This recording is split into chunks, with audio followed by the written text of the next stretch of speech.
ആരെയും കുറ്റം പറയാതെ, ആരെയും വഞ്ചിക്കാതെ, ആരുടെയും പരദൂഷണം പറയാതെ, ആരെയും വേദനിപ്പിക്കുന്ന വാക്കുകൾ പറയാതെ നിങ്ങളുടെ നാവുകൾ കൊണ്ട് നിങ്ങൾ നല്ലത് മാത്രം പറയുകയാണെങ്കിൽ പരിശുദ്ധമായ ഖുർആൻ പറയുകയാണ്, വഖൂലൂ ഖൗലൻ സദീദാ യുസ്ലിഹ് ലക്കും അഅമാലക്കും.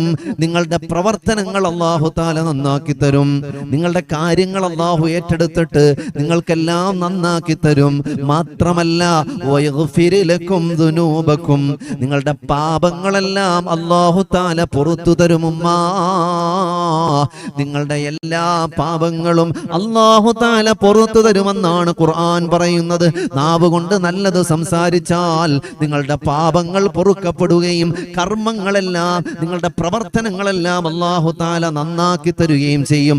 ഒരൊറ്റ കാര്യം മാത്രം വാപ്പാ നിങ്ങൾ ചെയ്താൽ മതി. നിങ്ങളുടെ നാവ് കൊണ്ട് നല്ലത് മാത്രം പറയുക, അല്ലാഹുവിന് ഇഷ്ടമുള്ളത് മാത്രം സംസാരിക്കുക, അല്ലാഹുവിന് പൊരുത്തമുള്ളത് മാത്രം നിങ്ങൾ ഷെയർ ചെയ്യുക.